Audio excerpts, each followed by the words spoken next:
Olá, me chamo Max Felinto e esse é o Sinal Amarelo, o podcast que te ajuda a melhorar de vida, entender as pessoas e esse mundo louco que nos rodeia. E aí, combustível tá caro, né não? Isso é algo que estressa muitas pessoas, pois afeta diretamente no custo de vida de todos, não apenas de quem tem veículo, mas também até de quem não tem, pois o aumento de preços dos combustíveis gera um efeito cascata de aumento de preços, já que afeta diretamente o setor logístico de transportes nacionais, fazendo com que tudo que seja deslocado fique mais caro, já que o transporte teve que usar o combustível para locomover esses produtos. Pois bem, resolvi falar sobre esse tema hoje para fugirmos das narrativas implantadas sobre o assunto, que apenas usam sua preocupação com o preço do combustível como ferramenta política, fazendo com que inúmeras pessoas fiquem brigando, defendendo políticos e fazendo com que sua opinião seja apenas mais uma forma de desinformação. Por fim, fiquem atentos, porque aqui é o Sinal Amarelo.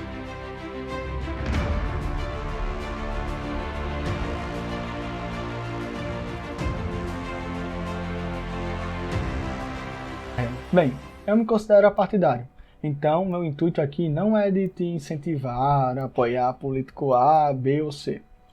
É simplesmente derrubar narrativas que enganam muitas pessoas e, claro, trazer à tona, como já visto por nossos inscritos. E caso você não seja, se inscreva aí, pô.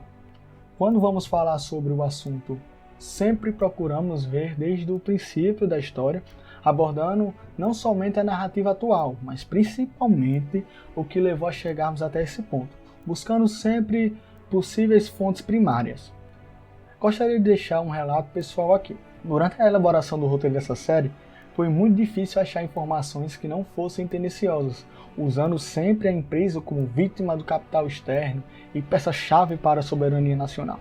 Então desde já peço o seu like e que se inscreva. Acredito que essa será uma das séries mais esclarecedoras sobre o que realmente a Petrobras é. Tendo isso sabido por vocês, para falarmos sobre o preço do combustível hoje no nosso país, gostaria de começar pela criação da Petrobras, pois ela é a detentora do monopólio nacional de exploração petrolífera do país, sendo então uma das peças-chave no processo de produção que abastece seu automóvel. Então vamos começar pelo início. A criação da Petrobras. Em maio de 1952, o projeto da Petrobras foi enviado ao plenário da Câmara dos Deputados, tendo como seu idealizador o ex-presidente Getúlio Vargas, passando por várias sabatinas, entre vários reajustes, demorando mais de um ano para o projeto ser concluído, devido ao interesse de muitos burocratas sobre a dita soberania nacional, ou claro, sobre a riqueza nacional. Nasce então a Petrobras. E foi nessa briga que nasceu o jargão "O petróleo é nosso", criado por partidos opositores do então presidente, como o PSB e o extinto UDN, que é muito importante nessa parte da história. Então, esse jargão foi o carro-chefe para manipular a opinião popular. Como sempre, um pensamento fácil, de lógica simples, que facilmente engana qualquer leigo do assunto. Afinal, se o petróleo não é nosso, então de quem ele seria? E era exatamente sobre isso que a oposição fazia o seu discurso, dizendo que se a estatal abrisse as portas, atenderia aos interesses externos e iríamos perder o nosso petróleo. Sendo esse um dos maiores problemas, se a estatal tivesse seu capital aberto ou não. É engraçado que é o exato mesmo discurso que é usado hoje em dia entre os políticos. Perceba, o problema sempre tem que existir, caso contrário, para que serviria os governantes? Vale a pena lembrar que na época já existiam pequenos empreendedores que exploravam alguns poços de petróleo, porém, a sua existência foi simplesmente ignorada pelos políticos da época. Trazendo a narrativa de que se não ocorresse a criação da estatal, o mercado nacional de petróleo seria tomado por trusts. Para quem não sabe, o trust é um resultado do capitalismo que forma um oligopólio, no qual as empresas são levadas a fusões e incorporações, empresas de um mesmo setor, né? E essas empresas abrem mão de sua independência legal para constituir uma única organização. Então, toda essa indecisão reinava, até que o deputado Eusébio Rocha apareceu defendendo uma fórmula mista, ou seja, nem estatal nem privada, mista, onde ambos teriam participação, porém com uma ressalva. Ele propunha um rígido monopólio estatal, reduzindo ao mínimo os direitos dos acionistas privados e vedando a participação de capital estrangeiro. Vale a pena ressaltar que esse era um interesse inclusive de Vargas até então, que a Petrobras fosse uma empresa de economia mista, onde o Estado pudesse pegar o dinheiro privado e decidir onde melhor aplicar tais recursos, admitida inclusive por seus próprios deputados. Até que em maio do ano seguinte, a direção da UDN assumiu a defesa do monopólio da estatal. Ingressando ativamente na luta contra o projeto da Petrobras, a surpreendente posição da UDN teve uma clara dimensão política, admitida inclusive pelos seus deputados, que diziam sempre para nós. Como disse o deputado Aliomar Baleiro, o problema é essencialmente político.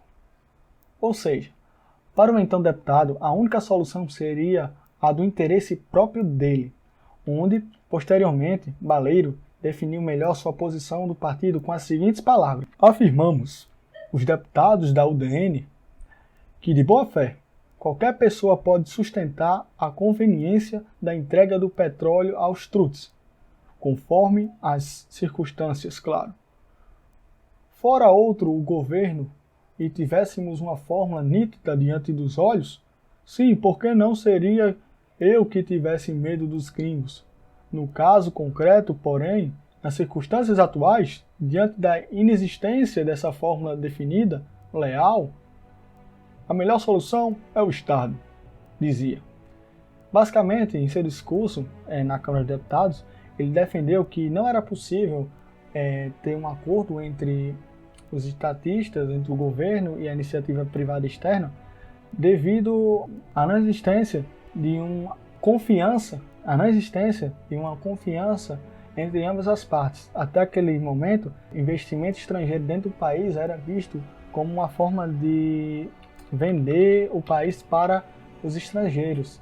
E isso era visto de forma muito impopular pelos brasileiros. Então, em resposta, Getúlio Vargas também procurou mobilizar a opinião pública ao seu favor, lançando suspeitas sobre a oposição assumida pelos udenistas e os comunistas.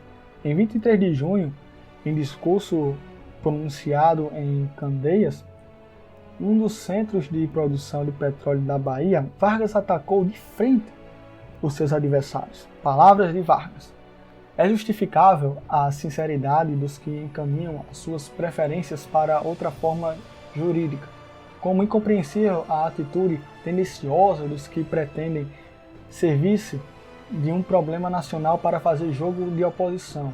Não os incluo entre os conhecidos advogados dos monopólios econômicos estrangeiros, nem entre os arautos de um falso nacionalismo que mal encobre uma filiação ideológica, visando novos imperialismos.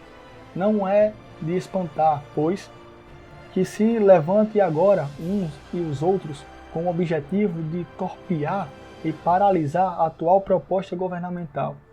Os primeiros porque não têm ponto de acesso na nova organização, e os últimos porque, para eles, só interessa que o petróleo seja nosso, mas abaixo da terra. Getúlio Vargas, com seu governo, distribuiu amplamente nos meios sindicais folheto, ao mesmo tempo em que medidas repressivas eram tomadas contra a campanha pelo monopólio da estatal. Em junho de 1953, a polícia reprimiu a tiros um comício realizado na Cinelândia, no centro do Rio de Janeiro. Já em julho daquele mesmo ano, um outro incidente aconteceu, porém com maiores implicações políticas, quando a polícia tentou impedir a realização da terceira Convenção Nacional em Defesa do Petróleo, convocado pelo CDPEM. O encontro foi proibido porque deveria coincidir com a visita do secretário de Estado norte-americano Dan Antle ao Rio de Janeiro. Mais adiante, sobre os protestos da oposição parlamentar, o deputado Gustavo Campanema explicou que havia mal entendido, pois não se cogitava da proibição. Nessa altura do campeonato, com todos esses acontecimentos, diante da situação criada pela campanha nacionalista, Vargas optou finalmente pelo monopólio da estatal, autorizando o início das negociações interpartidárias no Congresso. O primeiro passo foi o compromisso assumido por Capanema, em nome da maioria governamental, de apoiar a emenda proposta pelo deputado Lúcio Bittencourt, do PTB de Minas Gerais, vedando a participação de acionistas estrangeiros na Petrobras. Em 2 de setembro de 1952, o projeto da Petrobras foi aprovado. Então temos aqui o fechamento do entendimento que a Petrobras seria uma empresa com monopólio nacional na exploração do petróleo para atender demandas nacionais.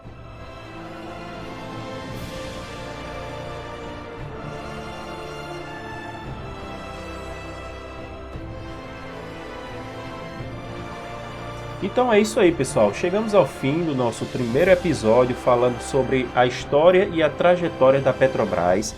E nesse episódio você pôde ver como os eventos que aconteceram em Brasília e no Rio de Janeiro, eventos políticos, foram determinantes para o modelo de negócio da Petrobras. Modelo esse que passou por mudanças ao longo do tempo.